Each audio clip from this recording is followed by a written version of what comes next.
Noon. It has taken me a couple times to try to make this video, but I've been trying to get on here and do a testimony, essentially, about how great God is and about how he hears you and sees you all the time, every time. And it doesn't matter what you're going through. It doesn't. He sees you.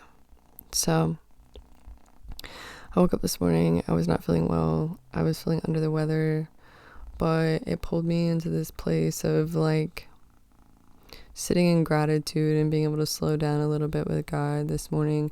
I had like a splitting headache. So, I woke up, my bones were hurting, just migraine to the max. And I was just feeling really, really, really nauseous. I don't know if I just ate something that was bad, if it's the changing of the seasons, whatever you want to test it to. Even some warfare, whatever have you, it happened. So I got up and I was praying and I was kind of putting together this situation in my mind that had just happened in my life. And it just blew my mind because there's a lot of times that people will say that God's not real, or that he couldn't possibly see your little struggles or issues or whatever. A lot of people want to rationalize and put logic to God that it's not gonna work, okay? You didn't create this universe. You can only try to understand it, but you didn't create it. You don't even really have the user manual. We have a Bible. It's like the blueprint kind of, or the user manual of sorts. But it's not one that always directly tells you how to do the instructions. Sometimes it does. Sometimes it's very direct. Sometimes it's indirect and leaves it up to the user. So I just wanted to come on here and give testimony about, and God's grace and that he sees you and every little situation that you go through. And there's really no putting logic to it. So I'm trying to think about where to start here. We can start when I rescued Wombi. So about a year and a half ago now, I rescued a kitten. It was the middle of the night and I rescued this kitten out of a car motor. It was crying in the middle of the night by itself. And it was around May or June. And she was 4 weeks old, right? I think this actually happened right before my birthday, right after my birthday in June. And I caught this kitten, right? She mangled the crap out of my hand because she was scared, and she was a little street cat, but I managed to get her little tiny self. She was the size of my hand, and I took her into the house. And my partner at the time, he was just looks at me and he's like, what the heck? Because I was just in the garage and heard this cat crying because I was in the garage trying to calm down, actually do some breathing. So when I came back in through the back door in our bedroom with this cat, he was like, what is going on? But long story short, he ended up letting me keep the kitten, and the kids loved the kitten. My stepkids, they loved the kitten. And I named her Wombi because she looked like a wombat. I called her Wombi J because I had jinxed myself. Not even 15 minutes before that, I was praying to God, and I was like, hey, don't get, I had baby fever. I was like, don't give me a baby till I'm ready. Don't give me a baby till I'm ready, until you know that I'm ready, right? And so I find this baby kitten 15 minutes later. And I was like, you got a sense of humor. You got a sense of humor, Papa. So anyway, about a few weeks later, I ended up having to leave the cat with my partner and kids while I stayed with my dad for a few months. Me and my partner, kind of went on a break. So I come back months later, and it's around October of last year. And I, get to hang out with this cat again, and we just become really close. Wombi J. And then, come around April or February, she gets pregnant. She gets pregnant right before her first birthday. I had kept her in the garage when she went into heat to keep her away from other cats, but I guess I didn't catch it early enough. So she is pregnant, and this year, she had babies probably like right around her birthday. And so, also right around that time, due to some unfortunate circumstances, me and my partner and my kids, we lost our house. We lost our housing. And so we ended up staying with some friends and their kids at their house. Well, my cat and kittens were just fine. They were great. And they were staying in the garage of this place and they were doing fine. Well, there's some things that happened and I ended up getting kicked out of this place, right? I had kind of been praying to God for a separation or just for a fix for this situation. I was too stressed to think straight and I knew that, and I just needed a place to be able to think and breathe, but I felt guilty because I didn't want to be away from my kids and I didn't want to leave my partner. I was just struggling, you know? But that's a whole nother story. So I get kicked out of this house.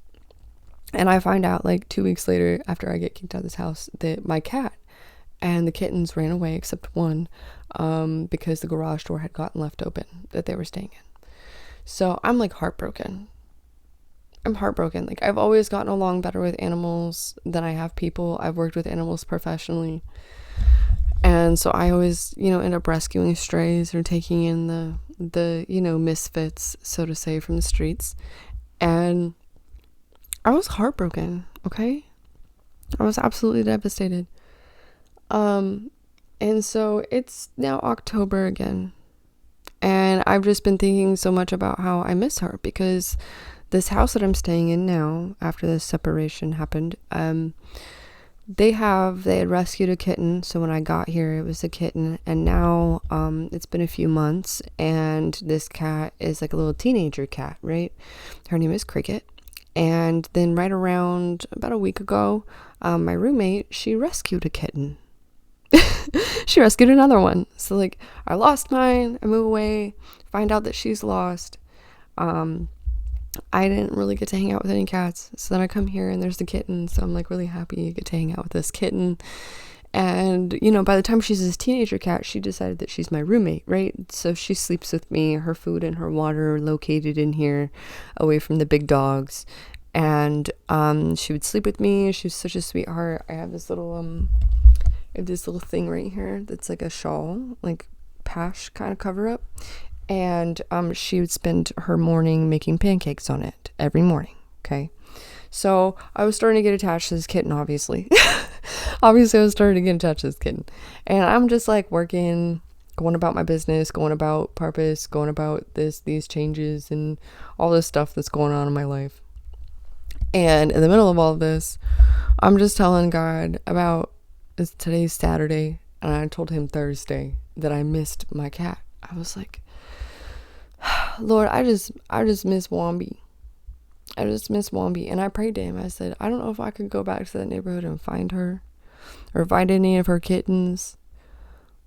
But like, I miss her. I miss my baby, and there was so much going on in my life, in the external and the internal. And I just had come to a resting place at peace with God and like his workings and all of that. And I was just trying to breathe through it, with him and trying to embrace it. And during all of this, I'm just like, I miss my cat. So like Thursday, I wake up and my roommate says that she's getting ready to foster 3 little calico kittens and try to find them homes. So I was like, okay, can I have one of these kittens? I felt like this was like a perfect opportunity to be like, yeah, I can, like, I don't know. So I prayed about it. I was like, God, is it okay if I have a kitten? If it's okay if I have a kitten, please, send me a confirmation that I can adopt one of these kittens. Because right now I'm just not in the best like financial state. I'm not in the best, like, I don't have a car. Like, there's a lot that I lost in this last season that was shed from me. And so in this season, I'm dealing from like building from the ground up, so to say, with myself. And so I was like, I don't even know if it's responsible to be asking for a kitten right now, but I really want a kitten. And so I go to work Thursday as I'm praying this, right? And, work is okay. It's really slow. I was really tired. And so by the end of my shift, I was just like ready to go home. Well, my roommates didn't answer the phone. And so I ended up having to walk home. Now, I'm in the area of like the beginning of the Ozark Mountains in Missouri. That's all I'll say. And so it's really hilly here. It's really mountainous almost. And so the roads are like, windy and curvy and up and down and crazy, And so I'm like, man, I'm gonna have to walk home. Good thing I brought a hoodie. So I put my hoodie on because it's getting chilly around here. It's fall. And so I was like walking, and it took me 3 hours to walk home. Okay. Now, a lot of you would be like, oh, I'd be so mad. I'd be so pissed. My friends called. Stop. Just, we're not going to be extra. Okay. So I was not mad because during my sobriety season, like trying to become a sober person in my own life by myself years ago, one of my tactics while I was upset, while I was triggered, when I wanted to drink a bottle, when I was not okay, whatever it was, I went for a walk. I went for a walk instead. When I had all these impulsive thoughts and these intrusive thoughts, like, I just went for a walk. And sometimes I go for a 2-mile walk. Sometimes I would go for like a straight up like 8-mile walk. Okay. And so I had been going so busy in my life recently that I had not had really time to go on these walks that I normally go on. I've been too tired, too exhausted, too busy, things just going on, and I've been kind of praying about that, like how I felt this way, and how I felt like I wasn't getting enough time. So, a step towards that was quitting one of my jobs because I was working 2 jobs. And to, focus on more on like, this YouTube channel and eventually this podcast that I'm writing. So just, needed more time, and I've just been praying about it. And in the middle of all of this, I'm like, okay, you gave me this walk for a reason. I'm going to take this walk and I'm just going to take it and I'm just going to worship you. I'm just going to sit here in gratitude and I'm going to worship you. So I walked for the next 3 hours. I was tired. I felt like I was getting a blister on my foot when I got home. I was in hiking boots, and that was not the best for like a 3-mile paved hike. I really wished I had like tennis shoes instead, but neither here nor there. But I'm walking. It's dark. It's like after 9:30. So I get home, like I'm getting to my neighborhood around 12 o'clock a.m. Okay. And it was a good walk, I was walking, I was singing, I was praising. It was just worshiping, casting out things, telling God my feelings, just about everything. And I was trying to keep a good mind frame about it. I was trying to stay humble. I was trying to show him like, hey, this is the human in me. I understand the human in me, but it still exists. And I just want to pray about it. Even though I know it's going to be okay. I know all these rational things that the Bible gives me, and that study gives me, and that you give me, and the Holy Spirit gives me to keep me going. I just want to tell you that I'm regardless feeling these things because I'm a human, right? One of those things when I was on my walk home was how much I missed my cat. I was like, Lord, I just miss my babies, okay? And I'm getting emotional right now because this is so real for me. I'm tired of losing my babies. I've gone through a lot of turbulence in my life in the past 5 years. And I just didn't want to lose my babies anymore. Okay, I just didn't want to be in a position where my animals had to be watched by somebody else. My physical kids I'm away from right now. And I'm trying to be strong. But it has been so incredibly difficult. It has been so incredibly difficult to wake up every day and keep yourself in a godly mindset and in a grateful mindset. Even though you're not waking up to feeding your cat and her kittens and your children, making them pancakes and giving them kisses before they go to school. It's been really difficult. But I've been trying to keep myself going and been trying just to keep that positive mindset despite understand that this is all part of it.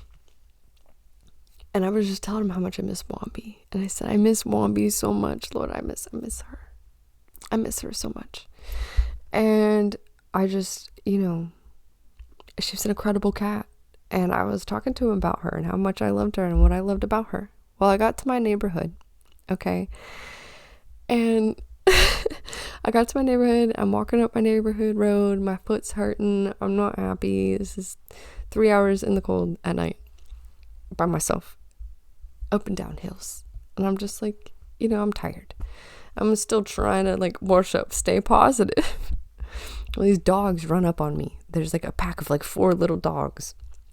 They're all different mixes, but they look like they all got Jack Terrier in them, And I'm like, I don't live in like a sketchy neighborhood per se, but she looks sketchy, okay? It's a trailer neighborhood. It looks sketchy, but it's not. And so I'm walking and these dogs come up on me and trying to eat my feet and shit, I'm sorry, excuse me for my cussing. I'm working on this, guys. I'm on this path too. I'm working on it, okay? Every once in a while we pop up with a cuss word. It's not, we ain't cursing nothing. There's just cussing. Anyway, so they're trying to bite me, and their parents just come out of the woodwork in the dark, with their headlamp and their flashlight, and they're like, hey, get over here, dogs. They're yelling at their dogs, I'm like, oh, okay, make sure you weren't yelling at me. And in the midst of all of this, there is a baby kitten sitting on the ground. I'm not messing with you right now. There was a baby kitten sitting on the ground, all curled up by herself. She's a little calico. And she was shivering. She looked terrified. She looked dirty. And when I looked at her closer, she wasn't dirty. She was covered in fleas. And her stomach was huge for the size that she was. And I'm like, this is not good. This is not good. And as soon as I go to try to touch her, she starts sneezing and coughing. I'm like, oh no. If I leave this cat, it's going to be dead in a week. Like, I can't. So I pick her up, and she's like already just all over my face. So great. You could just feel I just felt the gratitude radiating off of her. She was just so scared, and she's grateful, So I get her home, and it took me probably about an hour to bathe all of these fleas off of her. I had a flea comb, and I just went to town. And first I used some sterile wash to kill the fleas, and then after that I used some mane and tail because it allowed it to come out of the coat a little bit better. She was terrified. She's scratching me up. She's meowing. She was not happy. No, she was not a happy kitty. I just felt so terrible for her though. But I got all of the fleas off of her. I got her medicated with some dewormer. I got her medicated with some backup medication for cough and some antibiotics.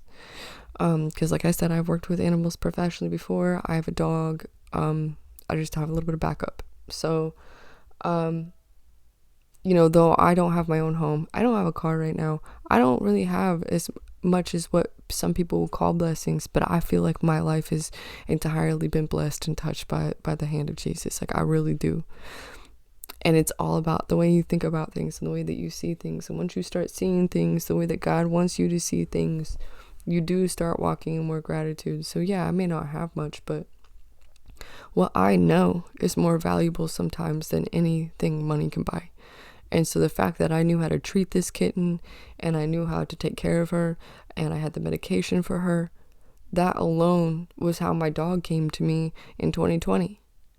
So, I'm obviously like crying and stuff because I'm just like so happy about this kitten, realizing that it's an answered prayer, all of that.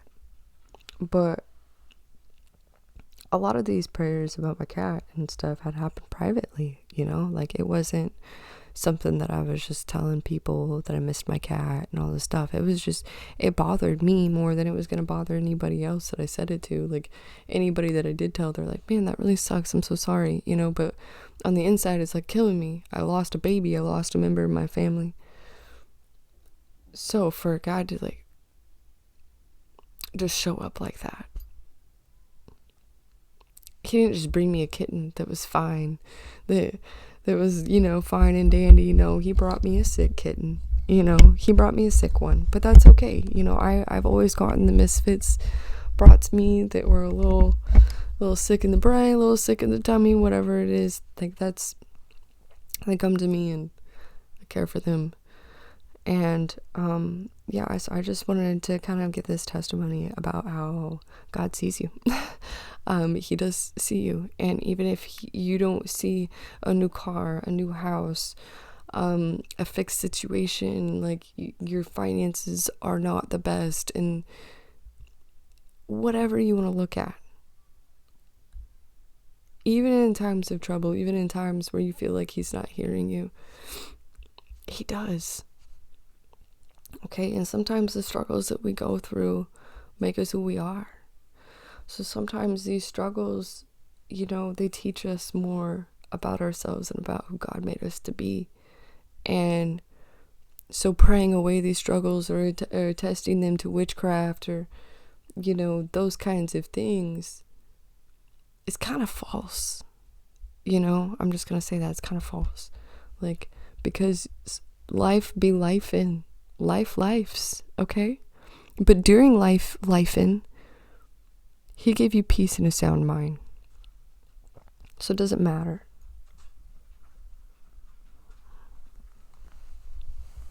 He hears you.